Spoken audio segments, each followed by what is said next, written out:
আমরা আছি এখন চট্টগ্রামের একটি বিপণী বিতানে। এখানে দুপুর প্রায় ১২টার দিকে আমরা যেটি খবর পেয়েছি সেটি হচ্ছে এই বিপণী বিতানে গত এক সপ্তাহ ধরে কিন্তু এই বিপণী বিতানের যে এসিগুলো আছে সেগুলো যেগুলো ত্রুটিপূর্ণ ছিল সেগুলোর কাজ করছিল।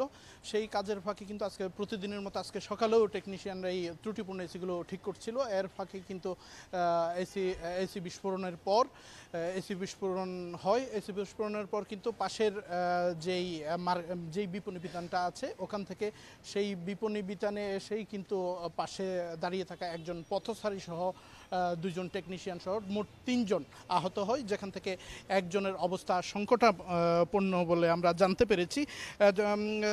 যে ৩জন আহত হয়েছে সেই তিনজন বর্তমানে চট্টগ্রাম মেডিকেল কলেজ হাসপাতালে চিকিৎসাধীন রয়েছে।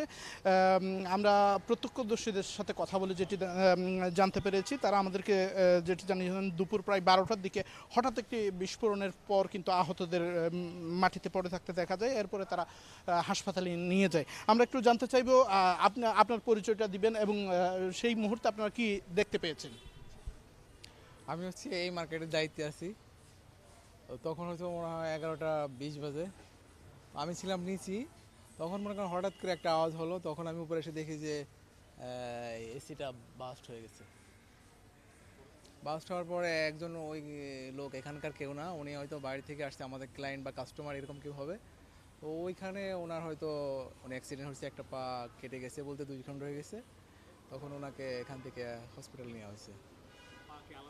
হ্যাঁ, আলাদা হয়ে গেছে। আপনারা শুনছিলেন একটা পথচারীর পা কিন্তু বিচ্ছিন্ন হয়ে গেছে। আমরা যেটি জানতে পেরেছি, এই মার্কেটের যিনি দায়িত্বে আছেন ম্যানেজার, তিনি আমাদেরকে যেটি বলেছেন, যে পথচারীটা আহত হয়েছে তার একটি পা বিচ্ছিন্ন হয়ে গেছে। একই সাথে এই বিস্ফোরণের পর কিন্তু পার্শ্ববর্তী আপনারা দেখতে পাচ্ছেন পার্শ্ববর্তী একটি বিপণী বিতানের কিন্তু গ্লাস ভেঙে গেছে, তাদের দেয়াল ভেঙে গেছে। একই সাথে তাদের মার্কেটের যেই বিজ্ঞাপনের ডিসপ্লে ছিল সেই ডিসপ্লেও ভেঙে গেছে।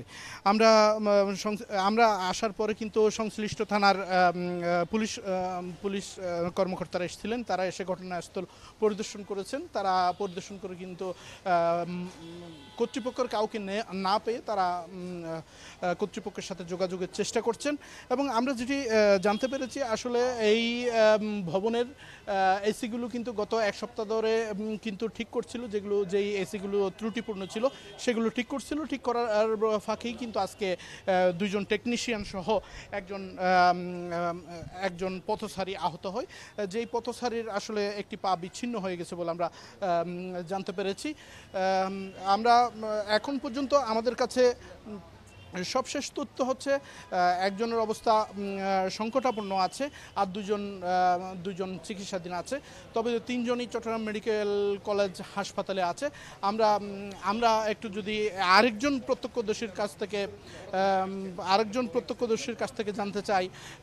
আচ্ছা, আপনি ওই সময় কি দেখেছেন, কি ঘটেছিল ওই সময়? ওই সময় আসলে আমরা একটা আওয়াজ পাইছিলাম। আওয়াজের সময় দেখলাম একটা পথচারী, ওনার পা একটা আলাদা হয়ে গেছে। আলাদা হয়ে যাওয়ার পর আমরা চলে গেছিলাম ভিতরে।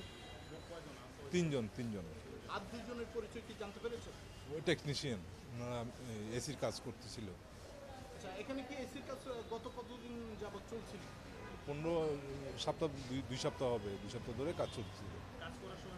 হ্যাঁ, কাজ করার সময় ব্রাশ হয়েছে। এসিটা যখন কাজ করতেছিল ওই সময় ব্রাশটা হয়েছে, খুব আওয়াজ হয়েছে। আমরা এতক্ষণ আরেকজন প্রত্যক্ষদর্শীর মুখ থেকে শুনছিলাম সেই মুহূর্তের ঘটনাটি। আসলে আমরা যেটি এসে দেখতে পেয়েছি সেটি হচ্ছে এসির বিস্ফোরণের পর কিন্তু ওই মার্কেটের ভেতরে না, পার্শ্ববর্তী আরেকটা মার্কেটের গ্লাস থেকে শুরু করে বিজ্ঞাপনের ডিসপ্লে থেকে শুরু করে তাদের পিলার থেকে শুরু করে অনেক কিছুই ক্ষতিগ্রস্ত হয়েছে। একই সাথে পার্শ্ববর্তী একটি মার্কেটে ম্যানেজারের দাবি অনুযায়ী যদি আমরা বলতে চাই, সেটি হচ্ছে ওই ম্যানেজার আমাদেরকে যেটি জানিয়েছেন হচ্ছে তাদের মার্কেটে আসা একজন ক্রেতাই কিন্তু আহত হয়েছেন। সেই আহত হওয়ার পর তার একটি পা বিচ্ছিন্ন হয়ে গেছে। এখন তারা সবাই চিকিৎসাধীন আছেন।